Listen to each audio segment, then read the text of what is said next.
কোথায় যেন আওয়াজ শোনা যায়। ভিডিওটা শুরু করার আগে তোমরা যারা আমাদের চ্যানেলটা এখনো সাবস্ক্রাইব করো না দয়া করে সাবস্ক্রাইব করে দাও, আর দেখো পাশে থাকা একটা নোটিফিকেশন আছে ওইখানে চাপ দিয়ে বেল আইকনটা বাজিয়ে দাও, তাহলে আমাদের ভিডিওগুলো সবার আগে পেয়ে যাবা। আচ্ছা ভাই, এই রাস্তাতে তো অন্য কোনো গাড়ি ঘোড়া চলাচল করে না, কি ব্যাপার? আর বইলেন না, রাতের বেলা এই রাস্তায় মানুষ চলতে ভয় পায়। কিন্তু কেন? আরে এই রাস্তায় নাকি অনেক ডাকাতি হয়, ডাকাতের বইয়ে। ও আচ্ছা, তার মানে এই কাহিনী। আরে আল্লাহ, সামনে মনে হয়তো দুইটা ডাকাত। কি বিপদের মধ্যে পড়লাম। এই বেটা, এখান থেকে গাড়িটা আনবার চেষ্টা করবি না। আরে আরে, তোমরা কারা? এত বেশি কথা কসকে, যা কিছু আছে সবকিছু তাড়াতাড়ি দিয়ে দে আমাদেরকে। বিশ্বাস করেন আমাদের কাছে কিছুই নেই ভাই, আমাদেরকে ছেড়ে দেন। ভালোই ভালোই বলতাছি, জানের মায়া থাকলে সবকিছু বাইর করে দে। আমি গরিব মানুষ, আমি গাড়ি চালাই খাই ভাই, আমার সাইরা দেন। উস্তাদ দাঁড়ান, আমি ওরে সার্চ করতাছি। আরে ওর কাছে তো কিছুই নাই উস্তাদ। ওর কাছে কিছু নাই তা কি হইছে? ওর গাড়িটা বিক্রি করলো অনেক টাকা পাবো, ওর গাড়িটাই রাইখা দিই আমরা। হ্যাঁ উস্তাদ, ভালো কথাই কইছেন, ওর গাড়িটাই রেখে দি। এই গাড়িটাই আমার শেষ সম্বল ভাই, এই গাড়িটা নিয়েন না। জীবনের চেয়ে গাড়ির মায়া বেশি দেখাইতেছস, একদম মাইরালামু। ওই বেটা, একটা কথা কবি একদম গুলি করে মাইরা দিমু, একদম চুপচাপ থাক। আমি এইখান থেকে পালিয়ে যাই এর থেকে। উস্তাদ একজন তো বাইকে দিতেছে, ওই যে দেখেন দেখেন দেখেন। কি বিপদের মধ্যে পড়লাম, হরণ হয়ে গেছি। এইখানে একটু দাঁড়াই, সামনে ওইখানে কি করে লোকগুলা? আমাকে এই জায়গাতে কেন ধরে নিয়ে আইছো তোমরা? তোকে এখানে ধরে আনছি কেন?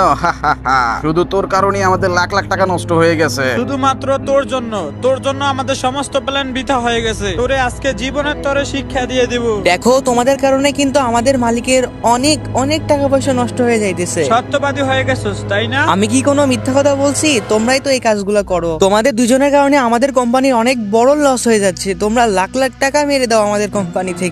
এই শালার পুত্রে আর বাঁচায় রেখে কি লাভ হইব? তোমরা কিন্তু আমার সাথে কাজটা ঠিক করতেছো না। আমাকে এখান থেকে যেতে দাও। দেখো, আমার বাড়িতে ছোট বাচ্চা আর আমার স্ত্রী আছে। প্লিজ তোমরা আমার সাথে এমনটা কইরো না। কি ব্যাপার, ওই লোকটার সাথে দুইজনে মিলে এরকম করতেছে কেন? তোমাদের কাছে আমি রিকোয়েস্ট করছি, আমাকে ছেড়ে দাও। আমি কিচ্ছু বলবো না কাউকে। তোর বাড়িতে বউ বাচ্চা আছে, সেটার কথা আগে মনে ছিল না? তুই আমাদের সম্পর্কে সবকিছুই জেনে গেছস। তোমাদের কাছে হাত জোড় করতেছি, কিচ্ছু বলবো না। আমি বললাম তো। এই নাজমুল, এই শালার পুত্রে এখন কি করা যায়? আর ওই যদি এখান থেকে বাচ্চা ফিরে, তাহলে আমাদের আরো বড় সমস্যা হয়ে যাবে। হ্যাঁ, ও সবাইকে আমাদের সম্পর্কে সবকিছু জানিয়ে দিবে। নাজমুল, দে ধাক্কা। ফেলে দিও না, আমাকে ফেলে দিও না। এই মর! আরে লোকটাকে মেরে ফেললো। শালার পুত একদম বইরা গেছে, নিচে বইরা। যাক, ভালো হয়েছে। এরে বলদ ভাবছিলাম, এই শালার পুত্রের জন্য আজকে আমাদের লাখ লাখ টাকা নষ্ট। যাক, এখন বিপদটা দূর হয়েছে।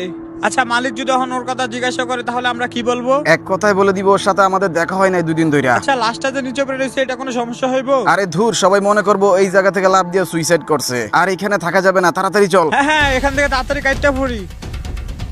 আরে এরা দুইজন মিলে লোকটাকে মেরে এখানে ফেলে রেখে চলে যাইতেছে, কি করা যায় এখন?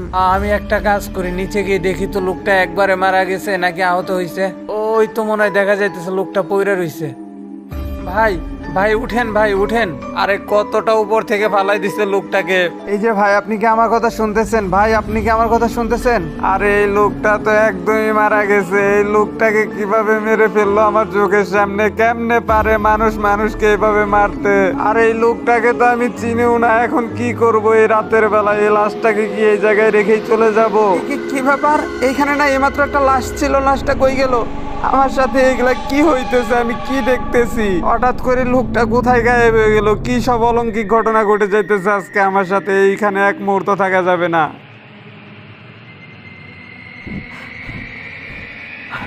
যাক, অবশেষে বাড়িতে এসে পৌঁছাইছি। সবকিছু মারে খুইলা বলতে হইব। মা মা মা। সোহাগ বাবা, তুই এসেছিস? হ্যাঁ মা, আমি আইছি। তোর আসতে এত দেরি হলো কেন? আর তোকে এত চিন্তিত লাগতেছে কেন? আর বইলো না, আমার সাথে কি সব আজব ঘটনা ঘটে যাইতেছে। কি হয়েছে বল। আচ্ছা তাহলে শোনো। আল্লাহ, সামনে মনে হয়তো দুইটা ডাকাত। কি বিপদের মধ্যে পড়লাম, এখান থেকে পালিয়ে যাই এর থেকে। উস্তাদ একজন তো বাইকে দিতেছে, ওই যে দেখেন দেখেন দিও দেখেন। না, আমাকে ফেলে দিও না। এই মর! ভাই, আপনি কি আমার কথা শুনতেছেন? ভাই, আপনি কি আমার কথা শুনতেছেন? কি ব্যাপার? এইখানে না এইমাত্র একটা লাশ ছিল, লাশটা কই গেল? কি বলছিস তুই? হ্যাঁ মা, বিশ্বাস করবা কিনা জানি না, সবকিছু আমার চোখের সামনে ঘটে গেছে। আর আমার সব থেকে বেশি অবাক লাগতেছে, ওই লাশটা আমার চোখের সামনে থেকে হঠাৎ করে গায়েব হয়ে গেল।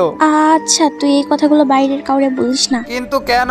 তাহলে তোর সমস্যা হতে পারে। আচ্ছা, খাবার আনতাছি, খেয়ে ঘুমিয়ে পড়। না মা, আমার আজকে ভালো লাগতেছে না, কিছুই খাবো না। আচ্ছা, তুই ঘুমিয়ে পড়, সকাল হলে দেখবি সব ঠিক হয়ে গেছে। আচ্ছা ঠিক আছে। এই রুমে তাহলে তুই ঘুমা, আমি পাশের রুমে গিয়ে ঘুমাই। আচ্ছা ঠিক আছে, যাও তাহলে। আচ্ছা, ঘুমা তাহলে। কিছুই ভালো লাগতেছে না, এইরকম অস্থির অস্থির লাগতেছে কেন? এরকম লাগতেছে কেন? মনে হইতেছে কেউ আমাকে মেরে ফেলবে।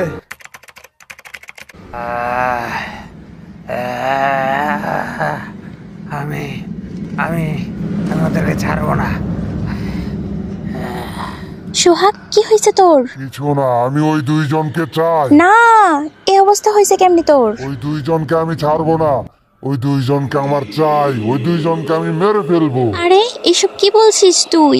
হ্যাঁ, আমি যা বলতেছি সেইটাই করব। কাকে ছাড়বি না বলতেছিস? ওই দুইজন মানে কোন দুইজন? রাতের বেলা যে দুইজন মিলে আমাকে মেরে ফেলছে, আমাকে একা থাকতে দাও। আসেন ভাই আসেন, দেখেন কি অবস্থা হয়েছে আমার ছেলেটার। সত্যিই তো অনেকটা ভয়ঙ্কর। আরে এর অবস্থা তো সত্যিই ভয়ঙ্কর। এটা হইলো কিভাবে ওর সাথে? কালকে রাতে বাড়ি আসার পর ও বললো ও নাকি কালকে কাউরে খুন হতে দেখছে। সকালে আইসা দেখি ওর এই অবস্থা। ও আচ্ছা।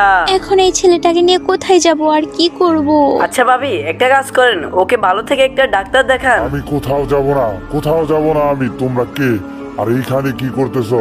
আমাকে একা থাকতে দাও, এইখান থেকে চলে যাও, চলে যাও তোমরা। আমি যতক্ষণ না ওই দুইজনকে শেষ করতেছি তার আগে আমাকে কেউ কোথাও নিয়ে যেতে পারবে না। আমাকে একা থাকতে দাও, তোমরা চলে যাও, এইখান থেকে চলে যাও তোমরা।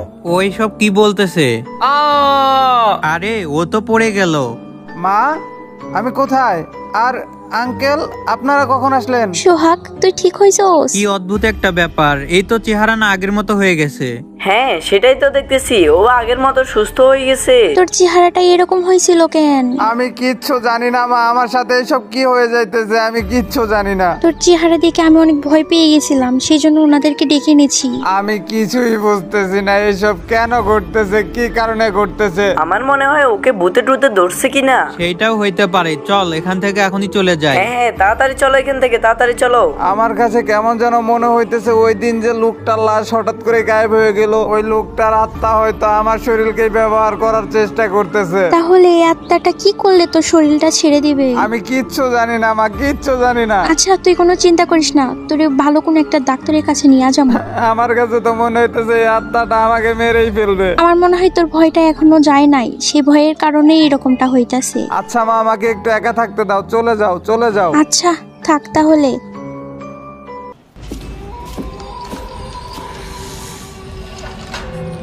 আরে বাপরে, প্রচুর ভয় করতেছি, তাড়াতাড়ি এই চ্যানেলটা পাল্টা।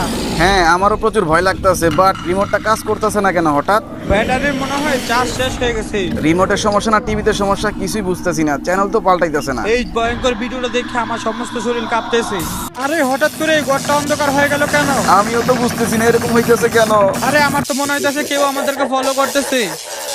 কে আছো এইখানে? যাক, ভয়ানক শব্দটা থেমে গেছে, মনে হইলো বাইরে প্রচুর বৃষ্টি হইতেছে। আরে আমাদের সাথে এটা কি হইতাছে কিছুই বুঝতেছি না। যাক, ভয়ানক শব্দটা থেমে গেছে, মনে হলো বাইরে প্রচুর জ্বর হইলো। হঠাৎ করেই ভয়ানক ঝড় বৃষ্টির শব্দ হুট করেই থেমে গেল। আচ্ছা চল বাইরে চলে যাই আমরা। হ্যাঁ হ্যাঁ, চল বাইরে গিয়ে দেখি তো। আরে বাইরে তো ঠিকই আছে, ঝড় বৃষ্টি কোনো কিছু হয় নাই, তাড়াতাড়ি এখান থেকে পলা। হ্যাঁ নাজমুল, সেটাই তো দেখা যাইতেছে, পালা এখান থেকে।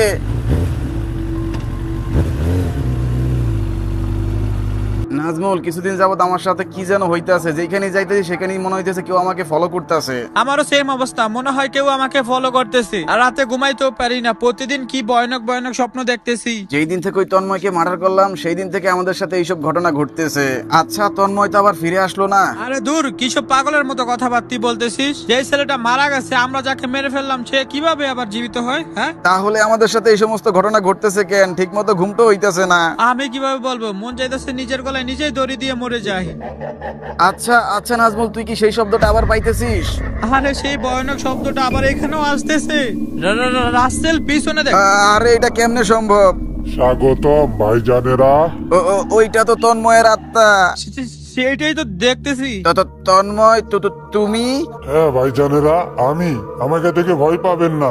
কিন্তু তুমি জীবিত হলা কিভাবে? তার মানে তুমি সেদিন মারা গেছিলে না? আর এরকম ভয়ানক চেহারা কেন তোমার? আমার এই অবস্থার পিছনে তো তোমাদেরই হাত। ভুলে গেছো সেদিন রাতের কথা? সেদিনের পর থেকে আমরা কোনো জায়গায় শান্তি পাইতেছি না। শান্তি পাবেন ভাইজানেরা, আজকের পর থেকে চিরতরে শান্তি দিয়ে দিব আপনাদের। দেখো সেই দিন আমরা তোমার সাথে অনেক বড় অন্যায় করে ফেলছি, আমরা আমাদের ভুল বুঝতে পারছি, আমাদেরকে ছেড়ে দাও। প্লিজ তোমার কাছে রিকোয়েস্ট করতেছি, আমাদেরকে ছেড়ে দাও, আমাদেরকে মাফ করে দাও। সেদিন আমিও তোদের কাছে অনেক হাত জোর করছিলাম, এখন তোদেরকে বাঁচাবে কে? কাছে আইসো না, কাছে আইসো না প্লিজ। নাজমুল এখান থেকে লাফ দিয়া দে। হা, হা, হা। কোনো লাভ নেই, এইখান থেকে পালাবার চেষ্টা করে কোনো লাভ নেই। তোমার দুইটা পায়ে পড়ে প্লিজ আমাদেরকে ছেড়ে দাও, আমাদেরকে জানে মেরো না প্লিজ। সেদিন রাতে আমিও অনেকবার হাত জোর করছিলাম, কিন্তু তোরা দুইজন আমাকে শেষমেশ ব্রিজে থেকে ধাক্কা মেরেই ফেললি। দেখো আমাদেরকে ছেড়ে দাও প্লিজ। ভালো থাকবেন ছোট ভাইজান। না বড় ভাইজান, এখন আপনার পালা। A good bye.